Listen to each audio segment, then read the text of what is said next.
FIIs के numbers पे थोड़ी सी आपसे बात करना चाहता हूँ। शुक्रवार के सेशन में 7,000 करोड़ से ज़्यादा की खरीदारी हुई। हम आमतौर पर नीलेश भाई हमारे बचपन से मतलब जब से हम मार्केट ट्रैक कर रहे हैं तब से हमारी आदत पड़ी हुई है और हमें ये समझाया गया कि एफआईज बहुत समझदार होते हैं, बहुत समझदार होते हैं और वो सबसे ज़्यादा जानते हैं। इनको शुक्रवार को पता नहीं था कि शनिवार को बम गिरने वाला है, एक दिन पहले इतना खरीदा 25,000 के ऊपर जाकर। So FII definitely smart fund manager से, उसमें कोई दो राह नहीं है। उन्होंने घाट घाट का पानी पिया है। बट ट्रम्प साहब एफबीआई को बोले कि मैं अटैक करने वाला हूं, उसमें तो कोई गुंजाइश नहीं है। इस प्रकार का ऑपरेशन बड़ी चालाकी से, बड़ी सिक्रेसी से किया जाता है। जो कुछ प्रेस ब्रीफिंग हुई है उसमें भी उन्होंने कहा कि बी 2 बॉम्बर्स का एक डिकॉय पहले निकला और उसके बाद ये फ्लाइट निकली।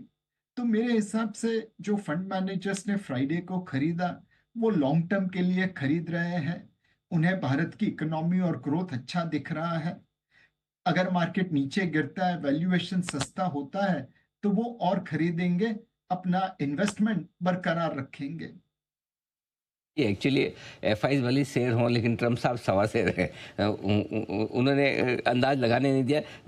अच्छी बात है आप कह रहे हैं कि भारतीय बाजारों पर एफआईज ज़्यादा बुलिश है, लेकिन जिस तरह से एक आम तौर पर दुनिया भर में राय बन रही है कि अमेरिका कमज़ोर हो रहा है, अमेरिका की इकोनॉमी कमज़ोर हो रही है, अमेरिका की ताकत, पॉलिटिकल ताकत भी दुनिया भर में कमज़ोर हो रही है और डॉलर जिस तरह से नीचे जा रहा है, क्या लगता है कि आपको लगता है कि आप भी उस कैंप में हैं जो ये सोचता है कि डॉलर और कमज़ोर होगा और उसका बड़ा फ़ायदा इमर्जिंग मार्केट्स और भारत को मिलेगा? तो अनिल भाई, जब हम बचपन में खेलते थे और इस प्रकार का वाकया बयां होता था, तो कई बार कोई कहता था कि भाई, हाथी अगर नीचे बैठा ना तो भी कुत्ते से तो ऊपर ही रहेगा।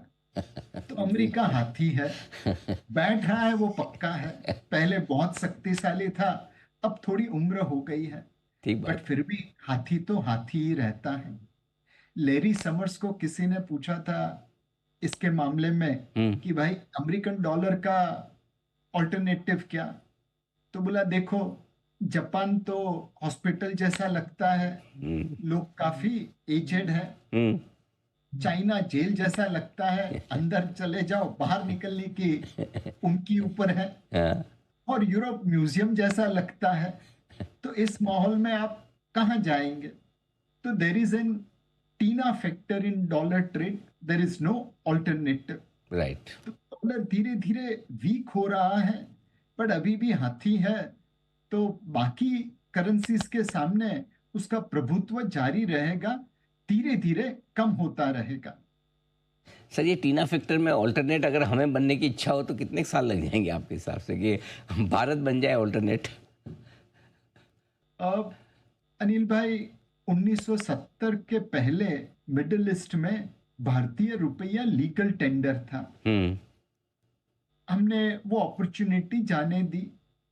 अब अगर हमें ऑल्टरनेटिव टू डॉलर बनना है, तो पहले तो साइज अटेंड करनी पड़ेगी। राइट।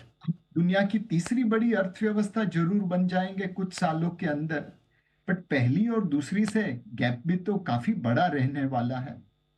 दूसरी चीज है कि अगर वैश्विक अर्थव्यवस्था का बड़ा हिस्सा बनना है, रिजर्व करेंसी बनना है, तो हमें बड़ी लार्ज डेफिसिट चलानी पड़ेगी, ताकि लोगों के पास इनफ रुपी मिले। हम $250 बिलियन के आसपास की गुड्स डेफिसिट तो चला रहे हैं, बट सर्विसेज में हमारा सरप्लस है। तो हमें उस प्रकार की इकोनॉमी बनानी पड़ेगी कि लोगों हम बड़ी डेफिसिट चला पाए। तीसरा, लोगों को रुपये पे विश्वास होना चाहिए, उसके लिए पॉलिटिकल स्टेबिलिटी, मिलिट्री पावर, ये सब भी होना चाहिए। तो मुझे लगता है कि रुपया धीरे धीरे करके अपना महत्व जरूर वैश्विक अर्थव्यवस्था में बढ़ाएगा, बट रिजर्व करेंसी आज की तारीख में बहुत दूर की बात लगती है। हम्म।